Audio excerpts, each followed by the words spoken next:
Hey, B-Boy, Bibo, para sa ating tuloy-tuloy na BB Time tungkol sa usapang may bisyo ang taong mahal mo.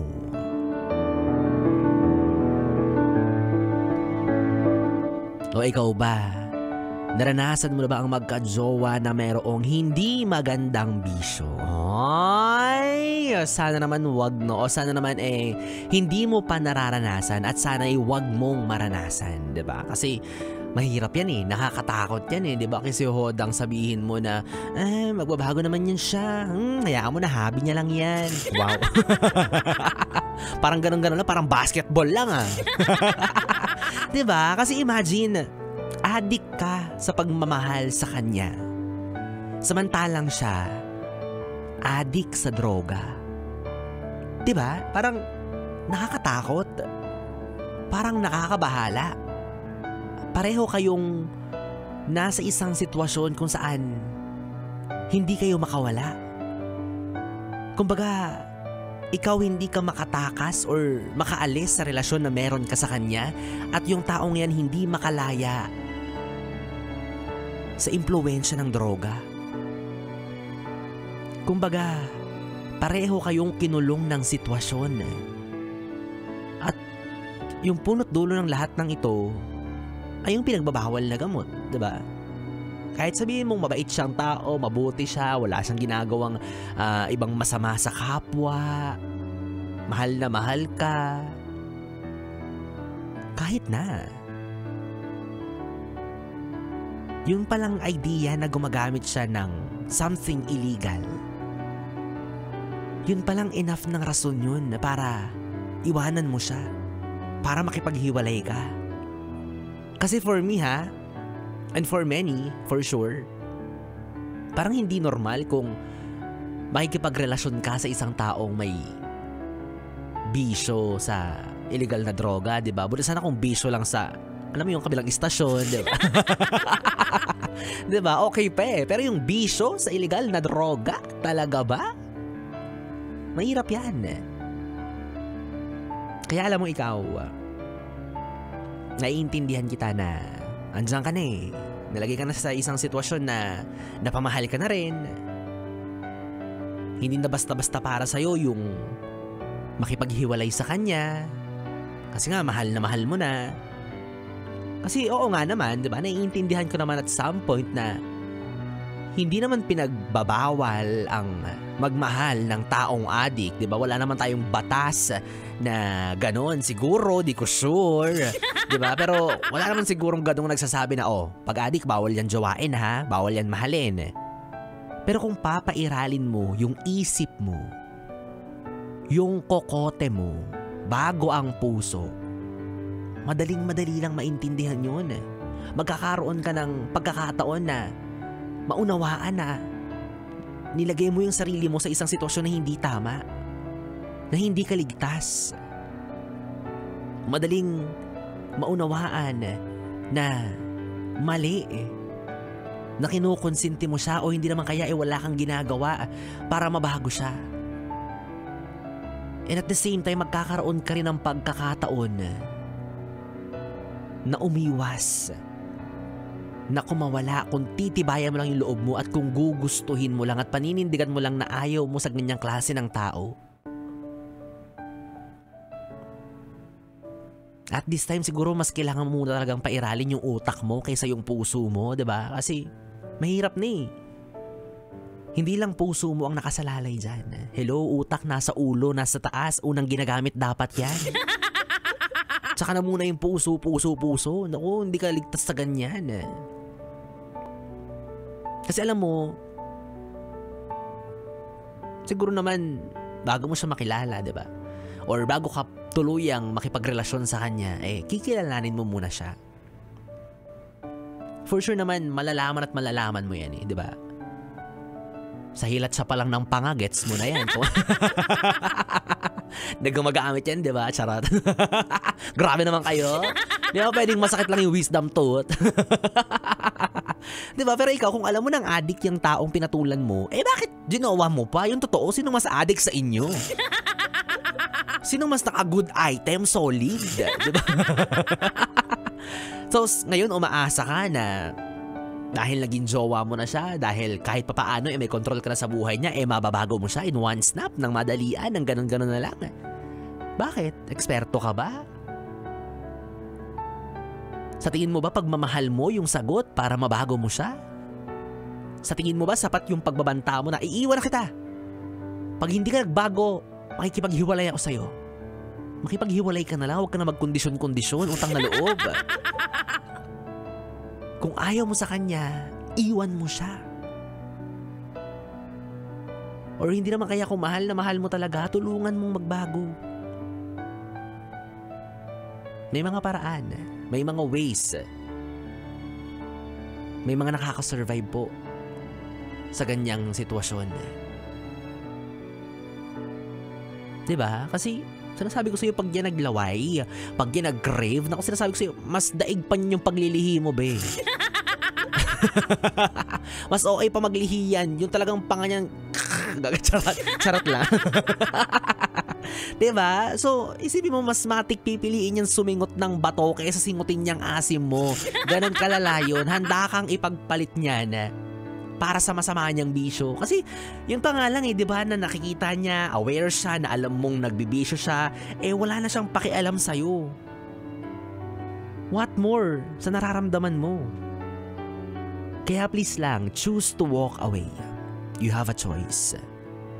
Mamuhay ka ng mapayapa, ng ligtas, ng maayos, malayo sa mga ganyang klase ng tao, malayo sa mga ganyang klase ng bisyo, di ba? Walang kapanatagan ang mabuhay, kapiling ang isang taong may adiksyon sa illegal na droga or pinagbabawal na gamot. At ikaw naman din kasi, ate or kuya, diba? Ikaw naman din kasing drogista. Ano ba? Ano bang gusto mong mangyari sa buhay mo? Maawa ka naman sa sarili mo, di ba? Kahit wag na dun sa mga taong nakapaligid sa'yo. Kahit sa sarili mo na lang. Maawa ka. Tignan mo yung itsura mo, di ba? Parang, sino ka dyan? Si Martian, kahit alien, mukha pa siyang malusog, pero ikaw parang taga-mundo ka, pero parang alien ang itsura, ha? Alien ang datingan natin dyan. Diba? So, itigil mo na. I mean, hindi naman porket sinabi ni Biboy na itigil mo na, diba? Pero, what I'm trying to say is, mali yung ginagawa mo. At sana, matauhan ka kahit papaano, kahit katiting. Sana madagdagan yung mga tao sa buhay mo na nagsasabi at nagduduldul dyan sa utak mo na mali yung ginagawa mo. Na wala kang mapapala dyan, na walang magandang maidudulot yan sa'yo. Gastos yan. Imagine mo, mahirap ka ng klase ng tao, tapos nagbibisyo ka pa ng ganyan. Kung pinambili mo na lang ng biskwit ng anak mo, di ba? Or kaya sabihin na nating mayaman kang klase ng tao. Girl, boy, hello, ang daming pwedeng gawing hobby dyan, mag-golf ka kung gusto mo. Pero wag yung, di ba? Iba yung pinapagulong mo. Bola ang pagulungin, wag kung ano-ano. Yun ang parolyohin, wag kung ano-ano, ha?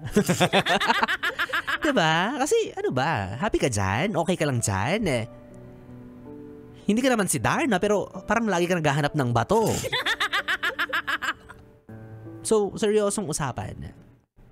Maawa ka sa sarili mo, maawa ka sa pamilya mo, sa mga anak mo, sa mga magulang mo, sa mga taong nakapaligid sa'yo. Hindi mo alam kung ano yung pwede mong magawa sa kanila kapag na-impluwensyahan ka ng illegal na droga.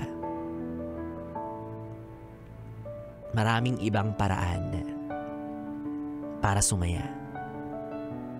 Punta tayo sa Star City. Gusto mo ba doon? Sagot ko ticket mo. Sagot ko ticket ng pamilya mo. Itigil mo lang yung pagbibisyo mo. Kung gusto mong mahay, sumakay ka ng Ferris wheel. Hindi kung ano-ano yung ginagawa mo at sinisingot-singot mo dyan. Ay nako, pero kayo mga yes friend, kung meron kayong mga kakilala or mga malalapit sa inyo na feeling nyo hindi nyo na talaga mapigilan, please take an extra effort para tuluyan silang makalaya sa ganyang klase ng sitwasyon. Tulungan natin sila. Alam kong sinasabi natin minsan na, alam mo, hindi ka tutulungan ng ibang tao kung ikaw mismo sa sarili mo, hindi mo tinutulungan niyang sarili mo. Yes, pero let's convince them. Let's encourage them. Ipamukha natin sa kanila na mali yung ginagawa nila. Kasi kailangan nila ng tulong. Maaaring nag-e-enjoy sila dyan sa ginagawa nilang yan. But that doesn't mean na hindi na sila biktima. They are willing victims. Biktima po sila pero sa kasamaang palad, ginugusto nila magpabiktima. Kaya kailangan natin silang tulungan. Diba? Huwag natin hayaan na lahat ng gaya nila na ang lagi na lang yung kasapalaran nila, ano ba?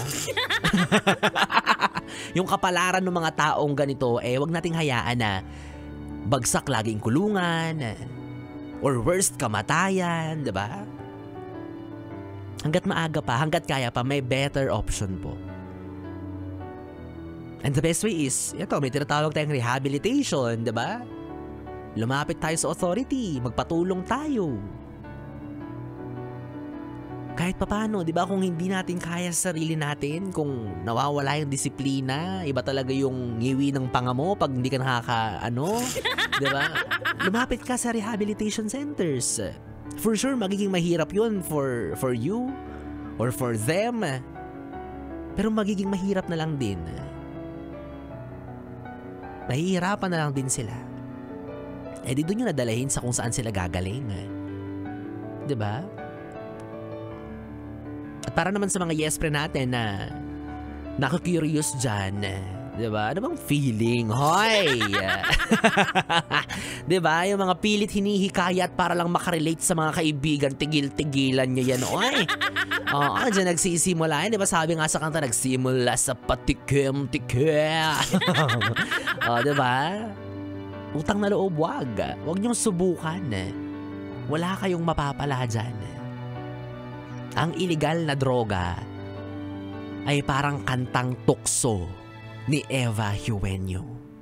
Marami ng winasak na tahanan, marami ng matang pinaluha, marami ng pusong sinugatan, kaya layuan mo yan. Promise, walang masama sa sinasabi ko sa iyo ngayon. Kung magkakaroon ka lang ng realization, masasabi mong,